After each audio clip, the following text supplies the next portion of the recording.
हाँ जी, ਅਸੀਂ ਗੱਲ ਕਰ ਰਹੇ ਸੀ कि वचन च लिखा कि झूठे भविष्यद्वक्ताओं से सावधान रहो जो भेड़ों के भेष में तुम्हारे पास आते हैं परंतु अंतर में वह फाड़ने वाले भेड़िए हैं।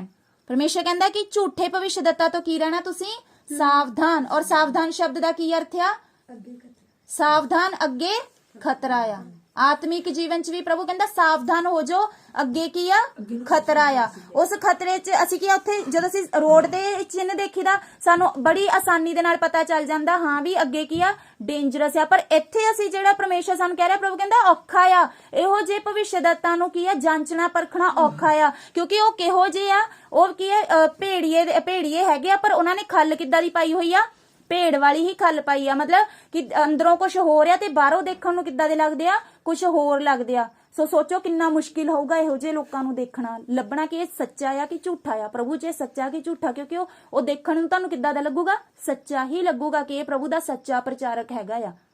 पर वो वैसे एक्चुअल दे विच की होएगा अंदरों कुछ होर ही होएगा। वो देखण नू सानू की लगूगा धर्मी आ प्रचार बहुत वधिया करदा प्रभु दे काम कर रहा आ प्रभु प्रभु ही करदा आ गीत भजन भी गा रहा हैगा आ रूहां नू भी लिया रहा हैगा स्वर्ग राज्य दे लई। पर वो असल दे विच कुछ हो रहा। प्रभु कहंदा इहो जिहा तो तुसी की रवो सावधान रवो। फिर अगे लिखा कि उनके फलों से तुम उन्हें पहचान लोगे। हालेलुया। परमेश्वर कहंदा उन्हां नू जिहड़ा तुसी पहचानना तुहाडे वास्ते औखा आ क्योंकि उन्हां ने की भेड़ दी खल पाई हुई आ पर तुसी उन्हां दे फलां तो उन्हां नू पहचान लोगे। प्रभु ने इहदा फिर हल भी दिता। परमेश्वर ने इस गल का हल भी दिता कि सावधान ये इदां हैगे आ भेड़िए जिहड़े आ भेड़ दे रूप च आए आ पर तुसी उन्हां दे फलां तो उन्हां नू की कर लोगे पहचान लोगे। हुण उन्हां दे फल किहड़े आ? असीं यूहन्ना दी अंजील ओपन करांगे 15 अध्याय।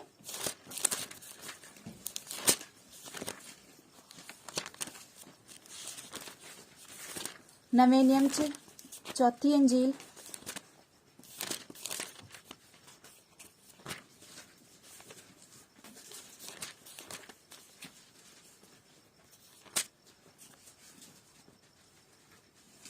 हाँ जी यूहन्ना 15 दी 16 आयत विच लिखा आ। ओपन कर लिया सारे ने?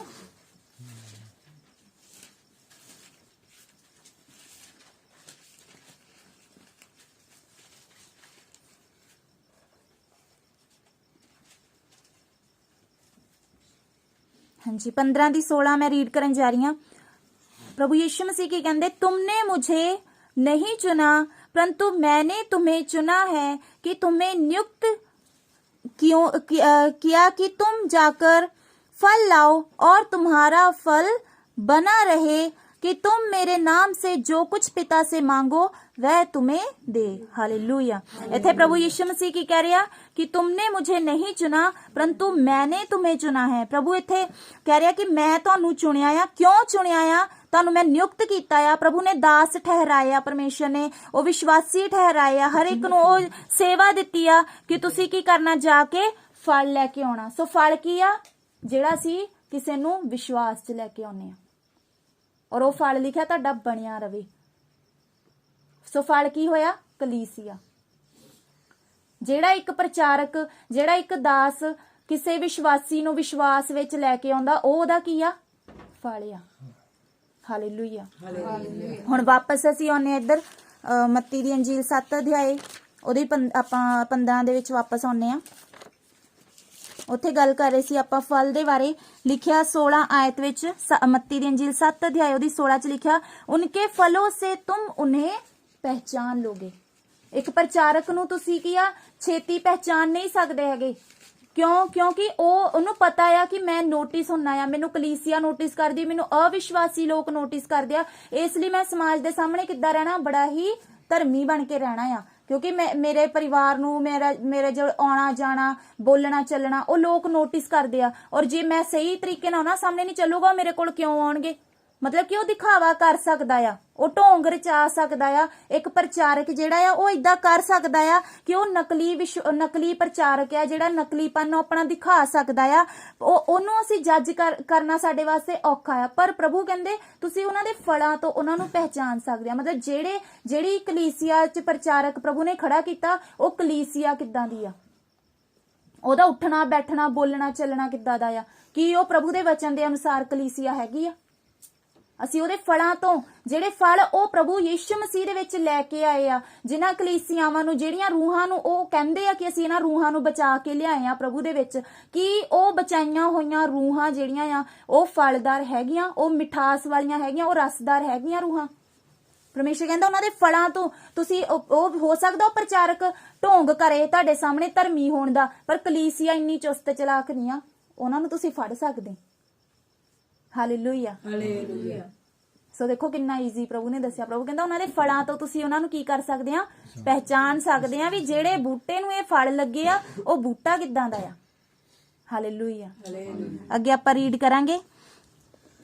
लिखा, क्या लोग झाड़ियों से अंगूर या ऊंट कटारों से अंजीर तोड़ते हैं? ਪਰਮੇਸ਼ਰ ਕਹਿੰਦਾ ਹੁਣ ਤੁਸੀਂ ਸੋਚੋ, ਸੰਸਾਰਿਕ ਤੌਰ ਤੇ ਸੋਚੋ। ਮੰਨ ਲਓ ਮੈਂ ਐਗਜ਼ਾਮਪਲ ਲੈਣੀ, ਤੁਹਾਡੇ ਘਰ ਦੇ ਬਾਹਰ ਇੱਥੇ ਝਾੜੀਆਂ ਦਾ ਇੱਕ ਜੰਗਲੀ ਝਾੜੀ ਲੱਗੀ ਆ ਕੋਈ, ਹਨਾ, ਤੇ ਉਹਨੂੰ ਤੁਸੀਂ ਜਾ ਕੇ, ਮੈਂ ਕਹਾਂ ਵੀ ਜਾ ਰਵੀਨਾ ਉੱਥੋਂ ਜਾ ਕੇ ਅੰਗੂਰ ਤੋੜ ਲਿਆ, ਹੱਸ ਆਊਗਾ ਕਿ ਨਹੀਂ ਆਊਗਾ? ਹਾਂ, ਭੰਗ ਵਿੱਚੋਂ ਅੰਗੂਰ ਤੋੜ ਲਿਆ, ਕੋਈ ਵੀ ਲਗਾ ਲਓ, ਸੋਚਣ ਤੇ ਮਜਬੂਰ ਹੋਵਾਂਗੇ ਕਿ ਆ ਦੀਦੀ ਨੇ ਕੀ ਕਹਿਤਾ। ਉਹੀ ਤਾਂ ਗੱਲ ਕਰੇ ਪਰਮੇਸ਼ਰ ਵੀ, ਉਹੀ ਕਹਿ ਰਿਹਾ। ਪ੍ਰਭੂ ਕਹਿੰਦਾ ਦੇਖੋ ਤੁਸੀਂ ਕਿੱਦਾਂ ਪਹਿਚਾਣੋਗੇ ਉਸ ਪ੍ਰਚਾਰਕ ਨੂੰ। ਪ੍ਰਭੂ ਨੇ ਇੱਕ ਐਗਜ਼ਾਮਪਲ ਦਿੱਤੀ। ਪਰਮੇਸ਼ਰ ਕਹਿੰਦਾ ਕਿ ਜਿਹੜੀ ਇਹ ਲਿਖਿਆ ਕਿ ਝਾੜੀਆਂ ਤੋਂ ਅੰਗੂਰ ਕਦੀ ਮਿਲਦੇ, ਊਂਟ ਕਟਾਰਿਆਂ ਤੋਂ ਅੰਜੀਰਾਂ ਕਦੀ ਮਿਲਦੀਆਂ, ਇसी प्रकार प्रभु की कहते, इसी प्रकार हर एक अच्छा पेड़ अच्छा फल लाता है और निकम्मा पेड़ बुरा फल लाता है। ਹੁਣ ਇੱਥੇ ਪੇੜ ਦੀ ਗੱਲ ਹੋਈ। ਪਰਮੇਸ਼ਰ ਕਹਿੰਦਾ ਅੱਛਾ ਪੇੜ ਕੀ ਲੈ ਕੇ ਆਉਂਦਾ? ਅੱਛਾ ਫਲ ਲੈ ਕੇ ਆਉਂਦਾ, ਔਰ ਬੁਰਾ ਪੇੜ ਕੀ ਲੈ ਕੇ ਆਉਂਦਾ? ਬੁਰਾ ਫਲ ਲੈ ਕੇ ਆਉਂਦਾ। ਦੇਖਣ ਨੂੰ ਦੋਨੋਂ ਹੀ ਪੇੜ ਹੈਗੇ ਆ। ਹੁਣ ਮੈਂ ਇੱਥੇ ਐਗਜ਼ਾਮਪਲ ਲਊਂਗੀ। ਮੰਨ ਲਓ, ਇਹਨੂੰ ਪਹਿਲਾਂ ਇੱਕ ਨਾਲ ਆਪਾਂ ਆਇਤ ਪੜ੍ਹਦੇ ਹਾਂ। ਇਹਦੇ ਲਿਖਿਆ, ਅੱਛਾ ਪੇੜ ਬੁਰਾ ਫਲ ਨਹੀਂ ਲਾ ਸਕਤਾ ਔਰ ਨਾ ਨਿਕੰਮਾ ਪੇੜ ਅੱਛਾ ਫਲ ਲਾ ਸਕਤਾ ਹੈ। ਹੁਣ ਇੱਥੇ ਦੋ ਤਰ੍ਹਾਂ ਦੇ ਪੇੜਾਂ ਦੀ ਗੱਲ ਕੀਤੀ ਗਈ, ਉਹਨੂੰ ਆਪਾਂ ਐਗਜ਼ਾਮਪਲ ਲੈ ਕੇ ਸਮਝਾਂਗੇ। ਕਿ ਮੰਨ ਲਓ ਸਾਡੇ ਕੀ ਆਪਣੇ ਘਰ ਵਿੱਚ ਕੀ ਆ, ਥੋੜੀ ਜਿਹੀ ਸਪੇਸ ਆ, ਉੱਥੇ ਦੋ ਪੇੜ ਲੱਗੇ ਆ, ਠੀਕ ਆ, ਉੱਥੇ ਦੋ ਅਮਰੂਦ ਦੇ ਬੂਟੇ ਲੱਗੇ ਆ ਫੋਰ ਐਗਜ਼ਾਮਪਲ, ਔਰ ਇੱਕ ਬੂਟਾ ਹੈਗਾ ਆ ਜਿਹਨੂੰ ਬਹੁਤ ਸਾਰੇ ਅਮਰੂਦ ਲੱਗੇ ਆ, ਇੰਨੇ ਅਮਰੂਦ ਲੱਗੇ ਆ, ਬਹੁਤ ਭਰਿਆ ਹੋਇਆ ਅਮਰੂਦ ਦੇ ਨਾਲ ਪੂਰੀ ਤਰ੍ਹਾਂ ਨਾਲ, ਹਨਾ। ਤੇ ਆਪਾਂ ਜਿਹੜੇ ਅਸੀਂ ਕੀ ਦੇਖਦੇ ਸੀ, ਜਿਹੜੀ ਪ੍ਰਭੂ ਕਹਿੰਦਾ ਕਿ ਤੁਸੀਂ ਤਾਂ ਬਾਹਰੀ ਰੂਪ ਦੇਖਦੇ ਆ, ਮਨੁੱਖ ਕੀ ਆ ਉਹ ਬਾਹਰੀ ਰੂਪ ਦੇਖਦਾ ਆ, ਹਨਾ, ਪਰ ਪ੍ਰਭੂ ਕੀ ਆ? ਮਨ ਜਾਣਦਾ। ਪ੍ਰਭੂ ਮਨ ਨੂੰ ਜਾਂਚਦਾ। ਪਰਮੇਸ਼ਰ ਦੀ ਨਜ਼ਰ ਔਰ ਅਸੀਂ ਇਨਸਾਨ ਦੀ ਨਜ਼ਰ ਨੂੰ ਐਗਜ਼ਾਮਪਲ ਲੈ ਕੇ ਸਮਝਾਂਗੇ ਕਿੱਦਾਂ ਦੀ ਆ। ਹੁਣ ਇੱਕ ਜਿਹੜਾ ਪੇੜ ਆ ਸਾਨੂੰ ਬਾਹਰੋਂ ਦੇਖਣ ਨੂੰ ਕੀ ਲੱਗਦਾ? ਵਾਓ, ਇਹ ਕੀ ਆ? ਕਿੰਨਾ ਅਮਰੂਦਾਂ ਦੇ ਨਾਲ ਭਰਿਆ ਹੋਇਆ ਪੇੜ ਆ। ਦੂਜੇ ਪਾਸੇ ਇੱਕ ਹੋਰ ਪੇੜ ਆ ਜਿਹਨੂੰ 10-12 ਹੀ ਅਮਰੂਦ ਲੱਗੇ ਹੈਗੇ ਆ। ਦੇਖਣ ਨੂੰ ਕੀ ਲੱਗ ਰਿਹਾ ਸਾਨੂੰ? ਇੱਕ ਪੇੜ ਨੂੰ ਕਿੰਨੇ ਫਲ ਲੱਗੇ ਹੋਏ ਆ। ਅਸੀਂ ਏਦਾਂ ਸੰਸਾਰਿਕ ਤੌਰ ਤੇ ਅਸੀਂ ਕੀ ਦੇਖਦੇ ਆ? ਇਹ ਪ੍ਰਭੂ ਦਾ ਦਾਸ ਆ, ਇਹਦੇ ਕੋਲ ਕਿੰਨੀ ਵੱਡੀ ਕਲੀਸਿਆ ਆ, ਇਹਦੇ ਕੋਲ ਕਿੰਨੇ ਵੱਡੀ ਕਲੀਸਿਆ ਹੈਗੀ ਆ। ਔਰ ਦੂਜੇ ਪਾਸੇ ਕੀ ਦੇਖਦੇ ਆ? ਇਹ ਪ੍ਰਭੂ ਦਾ ਦਾਸ, ਇਹਦੇ ਕੋਲ 12 ਹੀ ਕਲੀਸਿਆ, 12 ਜਾਂ 13 ਬੰਦੇ ਹੀ ਹੈਗੇ ਆ, 25 ਜਾਂ 30 ਬੰਦੇ ਹੀ ਹੈਗੇ ਆ, ਹਨਾ। ਇਹ ਚੀਜ਼ਾਂ ਕੀ ਆਪਾਂ ਜੱਜ ਕਰਦੇ, ਅਸੀਂ ਸੰਸਾਰਿਕ ਤੌਰ ਤੇ ਸੋਚਦੇ ਆ, ਪਰ ਪਰਮੇਸ਼ਵਰ ਦੇ ਨਜ਼ਰੀਆ ਕੀ ਹੈਗਾ? ਉਹਦਾ ਨਜ਼ਰੀਆ ਕੁਝ ਹੋਰ ਆ। ਹੁਣ ਅਸੀਂ ਦੇਖਦੇ ਆ, ਇੱਕ ਪੇੜ ਦੀ ਗੱਲ ਕੀਤੀ ਜਿਹਨੂੰ ਬਹੁਤ ਸਾਰੇ ਕੀ ਆ? ਫਲ ਲੱਗੇ ਹੋਏ ਆ, ਹਨਾ। ਅਸੀਂ ਬਾਹਰੋਂ ਦੇਖਿਆ ਇਹ ਫਲਾਂ ਨਾਲ ਭਰਿਆ ਹੋਇਆ ਆ, ਪਰ ਉਹ ਜਿਹੜਾ ਉਹਨੂੰ ਫਲ ਲੱਗੇ ਆ ਉਹ ਬਿਲਕੁਲ ਵੀ ਮਿੱਠੇ ਨਹੀਂ ਹੈਗੇ, ਜਦੋਂ ਖਾਓ ਤਾਂ ਕਸੈਲੇ ਲੱਗਦੇ ਆ। ਔਰ ਇੱਕ ਜਿਹਨੂੰ ਸਿਰਫ 12 ਜਾਂ 13 ਫਲ ਲੱਗੇ ਜਾਂ 25-30 ਹੀ ਫਲ ਲੱਗੇ ਆ, ਉਹਨੂੰ ਜਦੋਂ ਤੋੜ ਕੇ ਖਾਓ ਤਾਂ ਬੜਾ ਹੀ ਮਿੱਠਾ ਤੇ ਰਸਦਾਰ ਆ। ਹੁਣ ਉੱਥੇ ਅੱਗੇ ਚੱਲ ਕੇ ਘਰ ਦੇ ਮੈਂਬਰ ਨੂੰ ਕਿਹਾ, ਇੱਕ ਉਹ ਸਪੇਸ ਘੱਟ ਆ ਉੱਥੇ, ਉਹਨੂੰ ਕੀ ਇੱਕ ਉਹਨੇ ਸੋਚਿਆ ਕਿ ਮੈਂ ਇਹ ਪੇੜ ਜਿਹੜਾ ਵਾ ਇੱਕ ਕੱਟ ਦਵਾਂ ਤੇ ਇੱਕ ਨਵਾਂ ਪੇੜ ਲਗਾ ਦਾਂ। ਐਗਜ਼ਾਮਪਲ ਲੈ ਕੇ ਸਮਝਾਂਗੇ ਆਪਾਂ ਇਹਨੂੰ। ਤੇ ਉਹ ਪਹਿਲਾਂ ਕੀ ਸੋਚੂਗਾ? ਕਿਹੜਾ ਪੇੜ ਕੱਟਿਆ ਜਾਵੇ ਦੋਨਾਂ ਵਿੱਚੋਂ? ਜਿਹੜਾ ਕਸੈਲਾ ਵਾ ਉਹੀ ਕੱਟੂਗਾ ਜਾਂ ਜਿਹੜਾ ਮਿੱਠਾ ਆ? ਜਿਹੜਾ ਕਸੈਲਾ ਉਹ ਕੱਟੂ, ਕਿਉਂਕਿ ਉਹ ਫਲ ਨਹੀਂ ਸਹੀ ਦੇ ਰਿਹਾ ਹੈਗਾ। ਤੇ ਜਿਹੜਾ ਮਿੱਠਾ ਆ ਚਾਹੇ ਉਹਨੂੰ 10-12 ਫਲ ਲੱਗਦੇ ਆ, ਪਰ ਉਹਨੂੰ ਲੱਗਾ ਰਹਿਣ ਦਊਗਾ। ਕਿਉਂ? ਕਿਉਂਕਿ ਉਹ ਫਲ ਮਿੱਠੇ ਦਿੰਦਾ, ਉਹਦੇ ਚ ਮਿਠਾਸ ਆ। ਪ੍ਰਭੂ ਦਾ ਨਜ਼ਰੀਆ ਇਦਾਂ ਦਾ ਆ।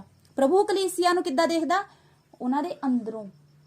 ਚਾਹੇ ਇੱਕ ਪ੍ਰਚਾਰਕ ਕੋਲ 20 ਬੰਦੇ ਆ, 40 ਬੰਦੇ ਆ, ਪਰ ਅਗਰ ਉਹਦੀ ਕਲੀਸਿਆ ਵਚਨ ਦੇ ਉੱਤੇ ਚੱਲ ਰਹੀ ਆ, ਇਹਦਾ ਮਤਲਬ ਉਹ ਪ੍ਰਚਾਰਕ ਕੀ ਆ? ਪ੍ਰਭੂ ਦੇ ਲਈ ਫਲ ਲੈ ਕੇ ਆ ਰਿਹਾ।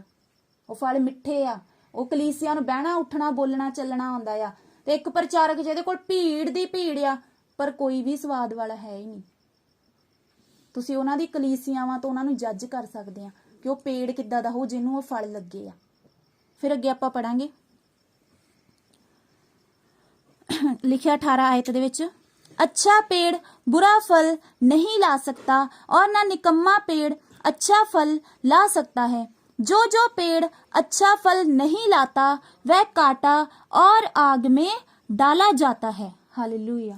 ਇੱਥੇ ਪ੍ਰਭੂ ਕੀ ਕਹਿੰਦਾ, ਉਸ ਜਿਹੜਾ ਪੇੜ ਆ ਉਹਦੇ ਨਾਲ ਕੀ ਹੋਊਗਾ, ਉਹ ਕੀ ਕੀਤਾ ਜਾਏਗਾ, ਕੱਟਿਆ ਜਾਏਗਾ ਤੇ ਅੱਗ ਦੇ ਵਿੱਚ ਸੁੱਟ ਦਿੱਤਾ ਜਾਊਗਾ।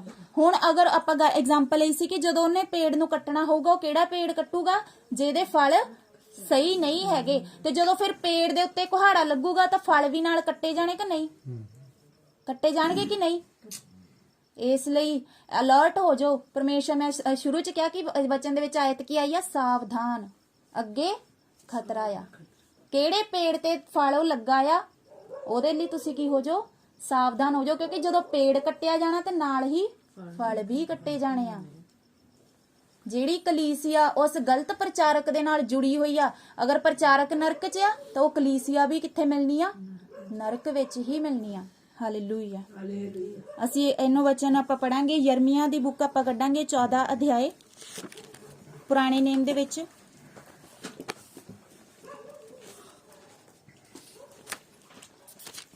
ਯਸ਼ਾਇਆ ਦੀ ਬੁੱਕ ਤੋਂ ਬਾਅਦ, ਹਾਂਜੀ, ਯਰਮੀਆ 14 ਉਹਦੀ 14 ਤੋਂ 16 ਆਇਤ ਤੱਕ ਆਪਾਂ ਪੜਾਂਗੇ।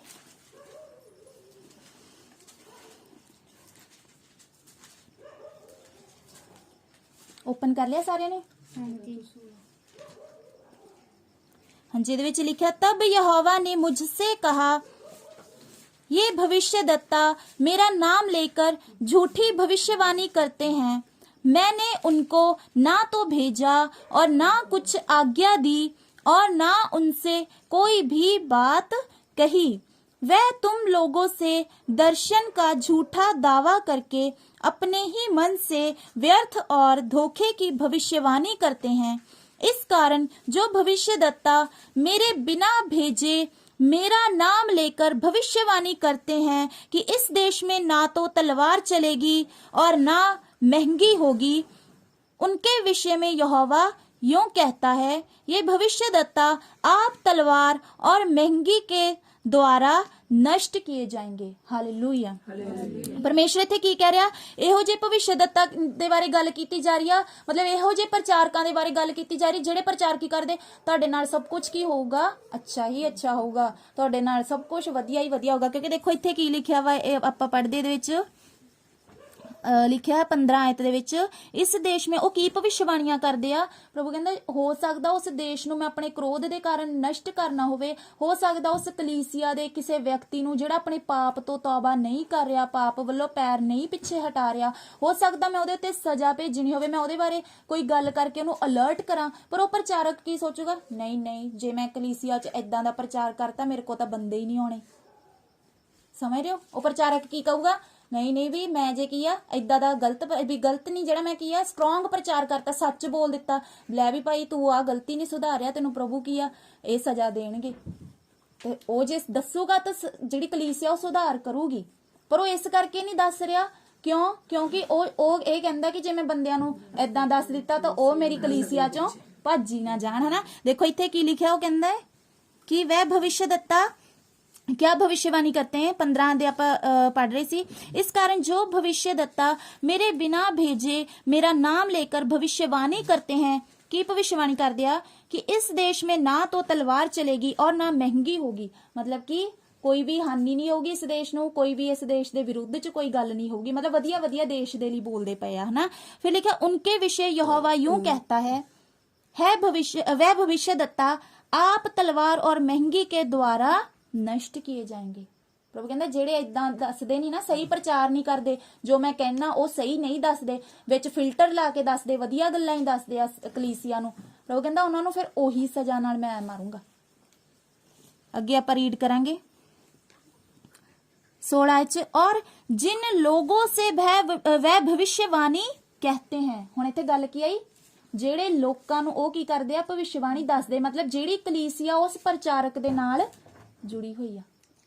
फिर आप रीड करेंगे, और जिन लोगों से वे भविष्यवाणी कहते हैं वह महंगी और तलवार के द्वारा मर जाने पर इस प्रकार यरूशलेम की सड़कों में फेंक दिए जाएंगे कि ना तो उनका, ना उनकी स्त्रियों का और ना उनके बेटे बेटियों का कोई मिट्टी देने वाला रहेगा, क्योंकि मैं उनकी बुराई उन्हीं के ऊपर ढेलूंगा। ਹਾਲੇਲੂਇਆ। ਪ੍ਰਭੂ ਕੀ ਕਹਿੰਦਾ, ਮੈਂ ਉਹਨਾਂ ਦੀ ਬੁਰਾਈ ਉਹਨਾਂ ਤੇ ਹੀ ਪਾ ਦੂੰਗਾ। ਜਿਹਨਾਂ ਕਲੀਸਿਆ ਤੱਕ ਸੱਚਾ ਵਚਨ ਪਹੁੰਚਿਆ, ਪਰ ਉਹਨਾਂ ਨੇ ਆਪਣੀ ਮਨ ਦੇ ਅਨੁਸਾਰ ਪ੍ਰਚਾਰਕ ਲੱਭ ਰਹੇ ਵੀ ਇਹ ਪ੍ਰਚਾਰਕ ਤਾਂ ਸਾਨੂੰ ਬੜਾ ਸਖਤ ਪ੍ਰਚਾਰ ਕਰਦਾ, ਅਸੀਂ ਉਸ ਪ੍ਰਚਾਰਕ ਕੋਲ ਜਾਣਾ ਜਿਹੜਾ ਸਾਨੂੰ ਮਿੱਠੀਆਂ ਮਿੱਠੀਆਂ ਹੀ ਗੱਲਾਂ ਕਹਿੰਦਾ ਆ। ਤੇ ਉਹਨਾਂ ਦਾ ਮਨ ਮੋਟਾ ਪ੍ਰਭੂ ਨੇ ਕਰਤਾ। ਫਿਰ ਲਿਖਿਆ, ਪ੍ਰਭੂ ਨੇ ਆਪਣੇ ਸਿਰ ਨਹੀਂ ਪੈਣ ਦਿੱਤੀ ਗੱਲ, ਪ੍ਰਭੂ ਨੇ ਉਸ ਕਲੀਸਿਆ ਦੇ ਸਿਰ ਹੀ ਪਾ ਦਿੱਤੀ। ਤੇ ਉਸ ਕਲੀਸਿਆ ਨੂੰ ਕੀ ਆ, ਪ੍ਰਭੂ ਨਸ਼ਟ ਕਰ ਦੇਗਾ। ਉਸ ਪੇੜ ਦੇ ਨਾਲ ਹੀ ਉਹ ਫਲ ਵੀ ਕਿੱਥੇ ਜਾਣਗੇ, ਨਰਕ ਦੀ ਅੱਗ ਦੇ ਵਿੱਚ ਜਾਣਗੇ। ਅਸੀਂ ਵਾਪਸ ਮੱਤੀ ਦੀ ਅੰਜੀਲ 7 ਅਧਿਆਇ ਵਿੱਚ ਆਉਂਦੇ ਹਾਂ। ਹਾਂਜੀ, ਇੱਥੇ ਆਪਾਂ ਰੀਡ ਕਰ ਰਹੇ ਸੀ 20 ਆਇਤ 19 ਤੋਂ ਮੈਂ ਰੀਡ ਕਰ ਦਿੰਨੀ ਆ। जो जो पेड़ अच्छा फल नहीं लाता वह काटा और आग में डाला जाता है। ਜਿਹੜਾ ਪੇੜ ਵਧੀਆ ਫਲ ਨਹੀਂ ਲੈ ਕੇ ਆਉਂਦਾ ਉਹ ਕੱਟ ਦਿੱਤਾ ਜਾਂਦਾ ਤੇ ਅੱਗ ਦੇ ਵਿੱਚ, ਨਰਕ ਦੇ ਵਿੱਚ ਸੁੱਟ ਦਿੱਤਾ ਜਾਂਦਾ। ਤੇ ਜੇ ਪੇੜ ਗਿਆ ਤਾਂ ਉਹਦੇ ਨਾਲ ਜਿੰਨੇ ਫਲ ਆ ਉਹ ਵੀ ਜਾਣੇ ਆ। ਜੇ ਪ੍ਰਚਾਰਕ ਗਿਆ ਤੇ ਉਹਦੇ ਨਾਲ ਦੀ ਕਲੀਸਿਆ ਵੀ ਜਾਣੀ ਆ। ਇਸ ਲਈ ਪ੍ਰਭੂ ਕੀ ਕਹਿੰਦਾ, ਸਾਵਧਾਨ, ਭੇਡ ਦੇ ਰੂਪ ਚ ਆਏ ਹੋਏ ਭੇੜੀਆਂ ਨੂੰ ਤੁਸੀਂ ਪਹਿਚਾਨ ਲਓ। ਨਹੀਂ ਪਹਿਚਾਨ ਸਕਦੇ ਕਿਉਂਕਿ ਉਹਨਾਂ ਨੇ ਖੱਲ ਪਾਈ ਆ, ਅੱਛਾਈ ਦੀ, ਧਾਰਮਿਕਤਾ ਦੀ, ਪਵਿੱਤਰਤਾਈ ਦੀ ਖੱਲ ਪਾਈ ਹੋਈ ਆ ਉਹਨਾਂ ਨੇ। ਪਰ ਉਹ ਚਾਹੇ ਅੱਛਾ ਨਾਟਕ ਕਰ ਸਕਦੇ ਆ, ਪਰ ਉਹਨਾਂ ਦੀ ਕਲੀਸਿਆ ਨੂੰ ਫੜੋ। ਕਲੀਸਿਆ ਇੰਨੀ ਵਧੀਆ ਨੌਟੰਕੀ ਨਹੀਂ ਕਰ ਸਕਦੀ। ਕਲੀਸਿਆ ਨੂੰ ਚੈੱਕ ਕਰੋ ਕਿ ਕਲੀਸਿਆ ਵਚਨ ਦੇ ਅਨੁਸਾਰ ਹੈਗੀ ਆ। ਅੱਗੇ ਆਪਾਂ 21 ਆਇਤ ਤੋਂ ਰੀਡ ਕਰਾਂਗੇ। जो मुझसे है प्रभु कहता है, उनमें से हर एक स्वर्ग के राज्य में प्रवेश ना करेगा, परंतु वही जो मेरे स्वर्गीय पिता की इच्छा पर चलता है। उस दिन बहुत से लोग मुझसे कहेंगे, है प्रभु क्या हमने तेरे नाम से भविष्यवाणी नहीं की और तेरे नाम से दुष्ट आत्माओं को नहीं निकाला और तेरे नाम से बहुत से आश्चर्य कर्म नहीं किए। ਦੇਖੋ ਇੱਥੇ ਪਰਮੇਸ਼ਰ ਕੀ ਕਹਿ ਰਿਹਾ, ਪ੍ਰਭੂ ਸਾਨੂੰ ਸਿੱਧਾ ਹੀ ਕਲੀਅਰ ਕਹਿ ਰਿਹਾ ਵੀ ਦੇਖੋ ਇਹਨਾਂ ਨੇ ਕੀ ਕੀਤਾ ਹੋਏਗਾ, ਭਵਿਸ਼ਵਾਣੀਆਂ ਵੀ ਕੀਤੀਆਂ ਹੋਗੀਆਂ, ਦੁਸ਼ਟ ਆਤਮਾਵਾਂ ਨੂੰ ਵੀ ਕੱਢਿਆ ਹੋਏਗਾ, ਅਦਭੁਤ ਕੰਮ ਵੀ ਕੀਤੇ ਹੋਣਗੇ ਨਾ ਪ੍ਰਚਾਰਕਾਂ ਨੇ। ਇਸ ਲਈ ਇਹਨਾਂ 3 ਚੀਜ਼ਾਂ ਤੋਂ ਕਿਸੇ ਪ੍ਰਚਾਰਕ ਨੂੰ ਜੱਜ ਨਾ ਕਰੋ ਵੀ ਉਹ ਪ੍ਰਭੂ ਦਾ ਸੱਚਾ ਦਾਸ ਆ। ਇਹ ਕੰਮ ਸ਼ੈਤਾਨ ਵੀ ਕਰ ਸਕਦਾ ਆ। ਫਿਰ ਆਪਾਂ ਇੱਥੇ ਦੇਖਦੇ ਹਾਂ ਕਿੱਦਾਂ ਪਹਿਚਾਨਣਾ ਉਹਨਾਂ ਦੇ फला तो, कलीसिया दी रहनी सहनी उठनी बैठनी तो। फिर लिखा, तब मैं उनसे खुल कर कह दूंगा, मैंने तुमको कभी नहीं जाना, है कुकर्म करने वालों, है बुरे काम करने वालों, मेरे पास से चले जाओ। हालेलुया। सो परमेश्वर सानू इसे करके शुरुआत च कहंदा कि सावधान, क्योंकि अंत विच मैं इहो जे लोकां नू की कहूंगा, तुसी मेरे तो दूर हो जाओ। उन्हां दे वास्ते स्वर्ग दा दरवाजा जिहड़ा उन्हां नू बंद मिलेगा, चाहे ਉਹ ਇੱਥੇ ਧਰਤੀ ਦੇ ਉੱਤੇ ਪ੍ਰਭੂ ਦੇ ਨਾਮ 'ਚ ਹੀ ਪ੍ਰਚਾਰ ਕਰ ਰਿਹਾ, ਚਾਹੇ ਭਵਿਸ਼ਵਾਣੀਆਂ ਕਰ ਰਿਹਾ, ਦੁਸ਼ਟ ਆਤਮਾਵਾਂ ਨੂੰ ਕੱਢ ਰਿਹਾ, ਅਦਭੁਤ ਕੰਮ ਕਰ ਰਿਹਾ, ਪਰ ਉਹਨਾਂ ਦੇ ਰਾਹ ਜਿਹੜਾ ਆ ਉਹ ਨਰਕ ਵੱਲ ਨੂੰ ਜਾਂਦਾ ਅਗਰ ਉਹ ਝੂਠੇ ਪ੍ਰਚਾਰਕ ਆ। ਤਾਂ ਅਸੀਂ ਝੂਠੇ ਪ੍ਰਚਾਰਕਾਂ ਨੂੰ ਨਹੀਂ ਪਹਿਚਾਨ ਸਕਦੇ, ਪਰ ਅਸੀਂ ਕਲੀਸਿਆ ਤੋਂ ਉਹਨਾਂ ਦੀ ਪਹਿਚਾਨ ਕਰ ਸਕਦੇ ਹਾਂ। ਪਰਮੇਸ਼ਰ ਇਹਨਾਂ ਵਚਨਾਂ ਦੇ ਦੁਆਰਾ ਸਾਨੂੰ ਸਾਰਿਆਂ ਨੂੰ ਬਹੁਤਾਈ ਚ ਬਲੈਸ ਕਰਨ। ਹਾਲੇਲੂਇਆ। ਦੁਆ ਕਰਦੇ ਹਾਂ ਪ੍ਰਭੂ, ਅੱਜ ਦਾ ਜੋ ਵਚਨ ਰੂਪੀ ਬੀਜ ਸਾਡੇ ਹਿਰਦੇ ਰੂਪੀ ਜ਼ਮੀਨ 'ਚ ਬੋਇਆ ਗਿਆ, ਸਾਡੀ ਜ਼ਿੰਦਗੀਆਂ ਦੇ ਵਿੱਚ ਫਲ ਲੈ ਕੇ ਆਏ ਮੇਰੇ ਜ਼ਿੰਦਾ ਖੁਦਾ। ਅਸੀਂ ਪ੍ਰਭੂ ਜੀ ਜੋ ਤੇਰੇ ਦੁਆਰਾ ਨਿਯੁਕਤ ਕੀਤੇ ਗਏ ਪ੍ਰਭੂ ਜੀ ਬਹੁਤਾਈ ਚ ਪਿਤਾ ਪਰਮੇਸ਼ਰ ਫਲ ਲੈ ਕੇ ਆਈਏ, ਔਰ ਇਹ ਫਲ ਪ੍ਰਭੂ ਜੀ ਮਿੱਠਾ ਹੋਏ, ਰਸਦਾਰ ਹੋਏ, ਔਰ ਤੇਰੇ ਵਿੱਚ ਬਣਿਆ ਰਹੇ ਮੇਰੇ ਜ਼ਿੰਦਾ ਖੁਦਾ। ਪ੍ਰਭੂ ਯੀਸ਼ੂ ਜੀ ਅੱਜ ਦਾ ਪਵਿੱਤਰ ਕਲਾਮ ਸਾਨੂੰ ਕਦੀ ਨਾ ਭੁੱਲੇ ਖੁਦਾ। ਇਸ ਜਗ੍ਹਾ ਤੇ ਮੌਜੂਦ ਇੱਕ ਭੈਣ ਭਰਾ ਨੂੰ ਆਤਮਾ ਦੀ ਪਰਖ ਦਾ ਵਰਦਾਨ ਦਿਓ ਮੇਰੇ ਖੁਦਾ, ਕਿ ਇਹ ਝੂਠੇ ਤੇ ਸੱਚੇ ਭਵਿਸ਼ਯਦੱਤਾਂ ਦੀ ਪਹਿਚਾਣ ਕਰਨ ਲੱਗ ਜਾਣ ਖੁਦਾ, ਕਿਉਂਕਿ ਇਹ ਖਤਰੇ ਵਾਲੀ ਗੱਲ ਹੈ ਪ੍ਰਭੂ ਜੀ ਕਿ ਅਗਰ ਅਸੀਂ ਕਿਸੇ ਪ੍ਰਚਾਰਕ ਦੀ ਪਹਿਚਾਣ ਨਾ ਕਰੀਏ ਖੁਦਾ, ਕਿਉਂਕਿ ਅਗਰ ਅਸੀਂ ਕਿਸੇ ਗਲਤ ਜਾਂ ਝੂਠੇ ਪ੍ਰਚਾਰਕ ਦੇ ਨਾਲ ਜੁੜੇ ਹੋਏ ਖੁਦਾ, ਤੇ ਇਹ ਪੋਸੀਬਲ ਹੈ ਪ੍ਰਭੂ ਜੀ ਕਿ ਉਸ ਪੇੜ ਦੇ ਨਾਲ ਉਹ ਫਲ ਵੀ ਨਰਕ ਦੀ ਅੱਗ 'ਚ ਹੀ ਚਲੇ ਜਾਣਗੇ ਖੁਦਾ। ਇਸ ਲਈ ਪ੍ਰਭੂ ਸਾਨੂੰ ਬੁੱਧ ਸਮਝ ਦੇ ਖੁਦਾ, ਔਰ ਅੱਜ ਦਾ ਜੋ ਵਚਨ ਦਾ ਪ੍ਰਕਾਸ਼ਨ ਤੁਸੀਂ ਸਾਨੂੰ ਦਿੱਤਾ ਪਵਿੱਤਰ ਆਤਮਾ ਜੀ, ਅਸੀਂ ਆਪ ਦਾ ਧੰਨਵਾਦ ਕਰਦੇ ਇਸ ਪ੍ਰਕਾਸ਼ਨ ਲਈ। ਔਰ ਪ੍ਰਭੂ ਜੀ ਤੁਸੀਂ ਸਾਨੂੰ ਵੀ ਜੋਤੀ ਬਣਾਇਆ ਪ੍ਰਭੂ ਜੀ, ਇਸ ਪ੍ਰਕਾਸ਼ ਨੂੰ ਪ੍ਰਭੂ ਜੀ ਅਸੀਂ ਉਹਨਾਂ ਹਨੇਰੇ ਵਾਲੀਆਂ ਜਗ੍ਹਾ ਦੇ ਉੱਤੇ ਲੈ ਜਾਣ ਦੇ ਲਈ ਇਸਤੇਮਾਲ ਕੀਤੇ ਜਾਈਏ ਪ੍ਰਭੂ ਜੀ। ਔਰ ਇਸ ਵਚਨ ਦੇ ਦੁਆਰਾ ਪ੍ਰਭੂ ਜੀ ਇਹਨਾਂ ਪ੍ਰਕਾਸ਼ਨਾਂ ਦੇ ਦੁਆਰਾ ਕੇਵਲ ਤੇ ਕੇਵਲ ਤੁਹਾਡਾ ਹੀ ਪਵਿੱਤਰ ਨਾਮ ਮਹਿਮਾ ਪਾਏ, ਕਿਉਂਕਿ ਇਹ ਜੋ ਵਚਨ ਹੈ ਪ੍ਰਭੂ ਇਹ ਸੰਸਾਰਿਕ ਬੁੱਧੀ ਬੁੱਧੀ ਦੇ ਨਾਲ, ਮਨੁੱਖੀ ਬੁੱਧੀ ਦੇ ਨਾਲ ਨਹੀਂ, ਬਲਕਿ ਪ੍ਰਭੂ ਦੇ ਆਤਮਾ ਦੀ ਬੁੱਧੀ ਦੇ ਦੁਆਰਾ ਹੀ ਹੋਇਆ ਖੁਦਾ। ਇਸ ਲਈ ਸਾਰੀ ਮਹਿਮਾ ਵੀ ਪ੍ਰਭੂ ਤੇਰੀ ਆਤਮਾ ਨੂੰ ਹੀ ਮਿਲੇ।